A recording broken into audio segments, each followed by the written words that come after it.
নমস্কাৰ, মই গীতাঞ্জলি বৰা। মই ৰিজু দত্ত। হয়, মানে মোৰ বাইদেউ হৈছে, এই বাইদেউ ঘৰ হৈছে গৌৰীসাগৰ নকটানি শান্তিপুৰ ভেচেলিমাৰী।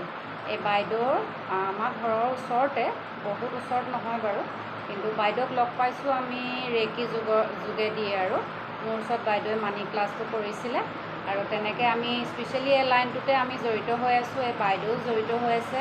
আচলতে এই বাইদেৱে 2000 কিমান চনত গৈছিলে ৰেকি? 2024 চনত তেখেতে ৰেকি লৈছিলে। গতিকে ৰেকি কৰি আৰু বেলেগ বেলেগ মানে বিভিন্ন ধৰণৰ মডেলিটিৰ লগত তেখেত এতিয়া জড়িত হৈছে।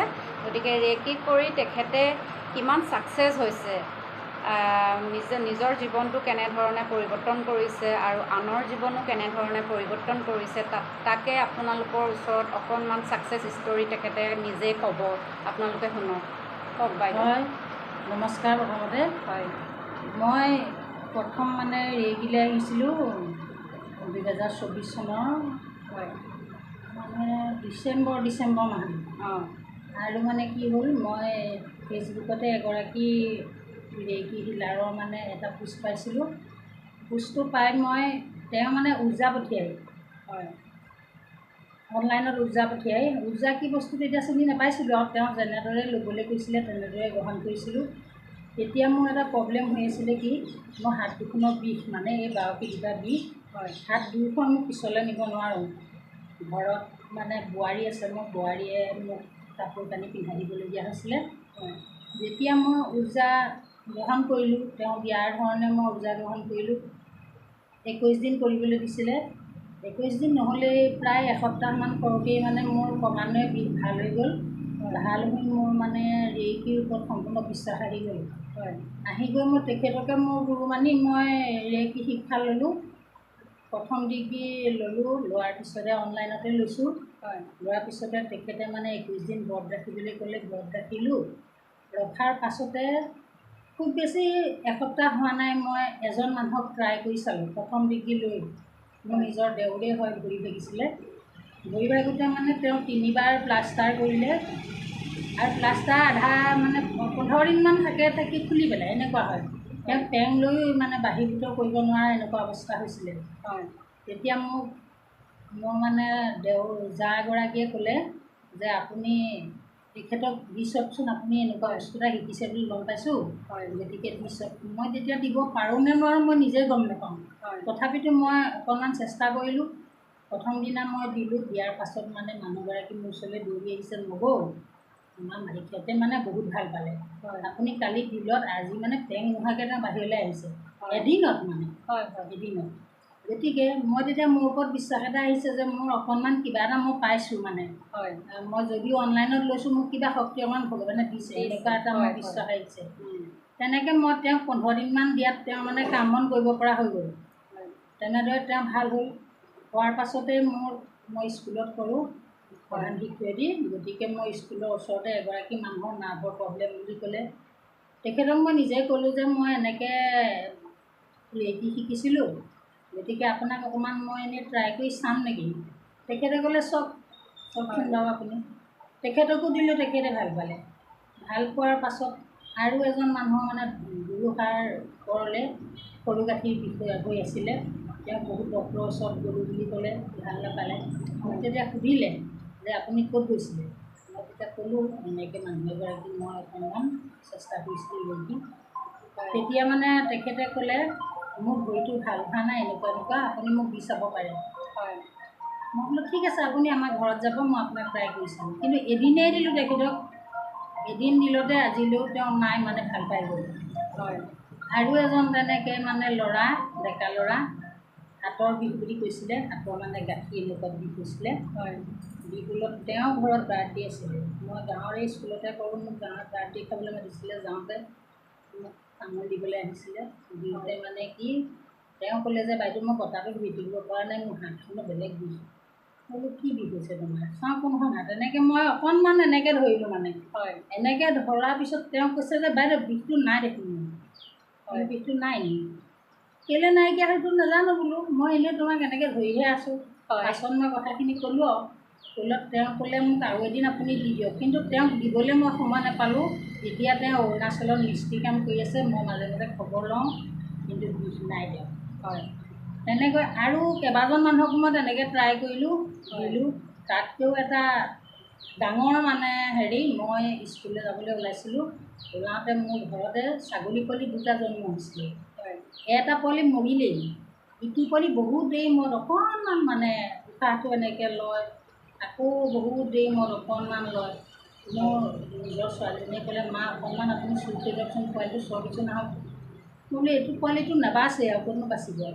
মই তেতিয়া কিমানখিনি কি কৰিব লাগে মই নাজানো, কি শিকিছোঁ জাষ্ট মানে কিবা পায়ো নাজানো, মই নাপায়ো নাজানো মানে।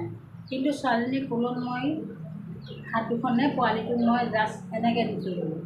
হয় স্কুলৰ পৰা ঘূৰি আহিছোঁ মানে ওচৰতে কৰ্দৈ গছ এজোপা আছে, পোৱালিটো গৈ তাত ধুনীয়াকৈ শুই আছেগৈ নিজে খোজকাঢ়ি গৈ।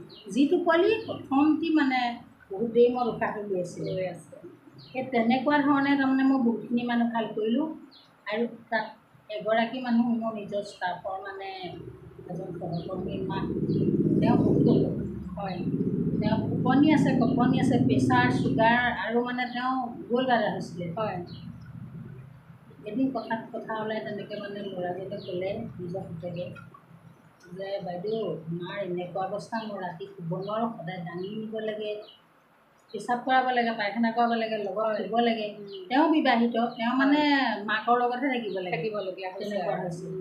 তাৰপৰা মই বোলো তুমি এটা কাম কৰি চাব পাৰা, মই নাজানো কিন্তু কিমান কি কৰিব পাৰোঁ, মই এনেই ট্ৰাই কৰি চাব পাৰোঁ, দি চোৱা নেকি? বোলে ঠিক আছে আপুনি এদিন দিয়কচোন বাৰু। মই ঘৰত গ'লোঁ, ঘৰত গৈ তেখেতক চালোঁ। তাৰমানে কি কৈছে মই একো বুজি নাপাওঁ, তেখেতে কি কৈছে মই একো বুজি পোৱা নাই। ইমানেই টোপনি মান নুফুটে আৰু তেওঁ গ'ল্ড ব্লাডাৰ হৈ আছে বুলি কৈছে। গতিকে মোক যেনেদৰে শিকাইছিলে গুৰুমাই, মই শিকিছিলোঁ তেনেদৰে মই তেওঁক ৰেকি দিলোঁ মানে।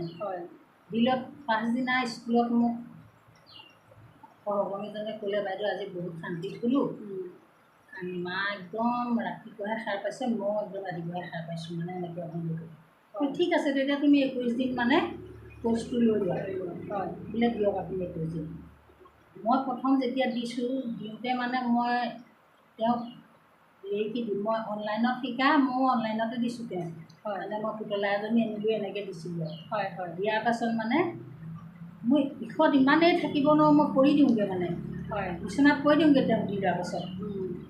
তেনেকৈ দিওঁতে ক্ৰমান্বয়ে মই যেতিয়া বিষটো মোৰ গাত কম পাইছোঁ, মই ভাবিছোঁ মানুহগৰাকীও কম হৈছে চাগে দেই, এনেকৈ ভাবিছোঁ। ভাবি এদিন মই খবৰ ল'বলৈ গ'লোঁ, তেওঁ ইমান ধুনীয়াকৈ তামোলৰ বটা লৈ ওলাই আহিছে মানে ভাবিব নোৱাৰি, একদম কঁকাল ভাঙি ভাঙি আহিছে আৰু ইমান ধুনীয়াকৈ মানে তামোলৰ বটা আনিব গৈছে। বোলে আপুনি সেইগৰাকী মানুহ হয়নে? বোলে হয়। বোলে আপুনি বহুত ভাল হ'ল, তেতিয়াহ'লে আৰু কেইদিনমান আছে আপোনাক সম্পূৰ্ণ হ'বলৈ মই দি দিছোঁ। তেনেকৈ 21 দিন দিলোঁ। তাৰপাছত মই ল'ৰাজনক ক'লোঁ পুতেকক যে তুমি আল্ট্ৰাচাউণ্ড কৰি চোৱা, মাৰ পাথৰ আছেনে নাই বা কেনেকুৱা কি হৈছে মইতো নাজানো, ভিতৰখন মই দেখা নাই, গতিকে মইতো ওপৰত টাচ কৰি দিছোঁ, তাৰ বাদেতো মই একো নাজানো। গতিকে তুমি আজিলৈও তেওঁ তাৰমানে ডক্টৰৰ ওচৰত নিনিলেই, সেইগৰাকী মানুহ এতিয়া কোৰ মাৰি কুঠাৰ মাৰি শাক খেতি কৰি আছে। এই বাইদেউ মানে শিক্ষয়িত্ৰী হয়, হেডমাষ্টাৰ, গতিকে লৈ তেখেতে খুব কম সময় পায় ৰেকি কৰিবলৈ, আৰু বাকী মডেলিটিৰ লগতো এতিয়া লাহে লাহে তেখেত জড়িত হৈছে। আৰু ইমান সময়টো কম পায়, তথাপিতো তেখেতে সময়টো মিলাই নিজৰ লগতে আনৰ জীৱনো সলনি কৰিছে। গতিকে এই বাইদেউৰ লগত আপোনালোকে ৰেকি যদি হিলিং ল'ম বুলি ভাবিছে ল'ব পাৰে, ছেশ্যন যদি আপোনালোকে ল'ম বুলি ভাবিছে ল'ব পাৰে, কথা পাতিম বুলি ভাবিছে যদিও আপোনালোকে কথা পাতিব পাৰে, আমাৰ স্ক্ৰীনত নাম্বাৰটো দিয়া থাকিব, গতিকে কণ্টেক্ট কৰিলেই হ'ল। এই বাইদেৱে কিন্তু বহুত মানে মানুহক তেখেতে নিজৰ এই দুখন হাতেৰে ভাল কৰিছে। আচলতে আমাৰ নিজৰ দুখন হাত বুলি ক'লে ভুল হ'ব, আচলতে এনাৰ্জিটো হৈছে আমাৰ ইউনিভাৰ্চৰ, আমি খালি মাধ্যমহে। গতিকে সেই মাধ্যম কাৰণে আমি কৰিবলগীয়া হৈছে, নহয় জানো বাইদেউ? গতিকে লৈ আমাৰ ওচৰত একো শক্তি নাই, আছে যদি ওপৰজনৰ ওচৰতে শক্তি আছে। আমি খালি নিজে মাধ্যম কাৰণে আমি এই দুখন হাত মানে ব্যৱহাৰ কৰিবলগীয়া হৈছে। গতিকে লৈ বহুত ভাল লাগিলে বাইদেউক। আৰু বাইদেউ যেতিয়া মোৰ ওচৰলৈ প্ৰথম দিন আহিছে, তেতিয়া মোক ছাকচেছ ষ্টৰিবিলাক কৈছে। মই তেতিয়া কৈছোঁ অকল মই জানিলেই নহ'ব, সকলো ৰাইজে গম পাব লাগিব আপুনি যে ইমানখিনি কাম কৰি আছে, নিজৰ স্কুলৰ কাম কৰিব লাগে, ঘৰৰ কাম কৰিব লাগে, তাৰ পাছতো আপুনি ইমান সুন্দৰভাৱে এই মডেলিটিৰ লগত জড়িত হৈ ইমান সুন্দৰকৈ এই এনাৰ্জিৰ লগত কাম কৰি আছে। খুব ভাল লাগিছে। মই আপোনাক বহুত বহুত ধন্যবাদ আৰু কৃতজ্ঞতা জনাইছোঁ। আপুনি আৰু আগবাঢ়ি যাওক, আপোনাৰ এনাৰ্জি আৰু হাই লেভেলত ফ্ল' হওক। গতিকে এয়াই ভগৱানৰ ওচৰত কামনা কৰিছোঁ। থেংক ইউ ছ' মাছ। ধন্যবাদ।